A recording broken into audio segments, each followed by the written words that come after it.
Riding a bike is tough. Riding on one wheel is tougher. Do you know how to do a wheelie? Because as a triathlete, I'm pretty sure you don't. The reason why it's so important is because you're not going to be able to finish the race if you don't have two working tires. Learning how to change a tire just takes practice and a little bit of instruction.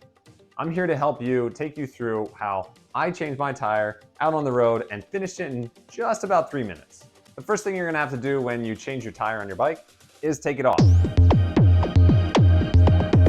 Look at your tire, see if it's a quick release. That's going to be the fastest one. In my example, I have a quick release tire, and this is a lot easier than the other kind of tires out there. Once I take off my tire, I get all my tools ready. I take out the tire lever, the CO2 cartridge, the CO2 cartridge adapter, and the inner tube. So once I have all that stuff out, then I use the tire lever to take off the entire tire.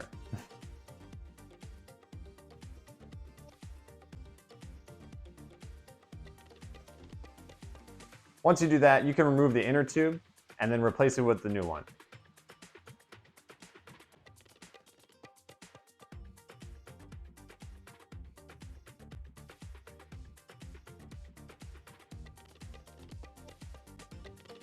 First off, I would check around the edges to see if there's any kind of glass, nails, or anything that caused a puncture. If you know that you hit a really deep pothole, it's probably just because of that. But if you had a slow leak, then you have to figure out what was causing the leak in the beginning. Once I take out the inner tube, I just put the new one in there.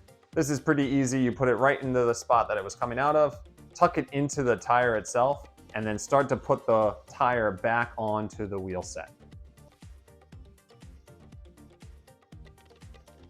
This could take a little bit of elbow grease depending on how new or how old your tire is. Older tires are a little bit more flexible, and that way they're a lot easier to change versus a new tire that's going to be very rigid. It's always important to be able to practice this before race day or when you're training with a couple people, because you don't want to be the person that holds up the entire group or does not finish your race because you were unable to change your tire. Next, you're going to take the CO2 cartridge and the adapter, plug it in and release it so that air, or carbon dioxide in this case, is going into the tire, inflating it. Typically, you don't have to use the entire CO2 cartridge to fill up the entire inner tube. You can just test it out. Feel the pressure of your front tire or back tire and compare it to the new tire that is being inflated right now. Once you're able to ensure that the tire pressure is pretty similar to the other tire, then you can just grab all your gear, put it in your pocket, put it back in your saddlebag. Make sure you don't leave any trash there. Put your wheel back on your bike and then ride off. If you have any questions, please comment below. I respond to every single person. I was able to change my tire on this particular bike ride in about 3 minutes. Comment below how long it takes you to, and like this video so that other people that are interested in learning how to change their tire get to see my video. Here's the entire video of me changing my bike tire during a ride in just about 3 minutes.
If you like this video, then you're gonna like this one, where I go over the 3 workouts that's gonna improve your cycling performance.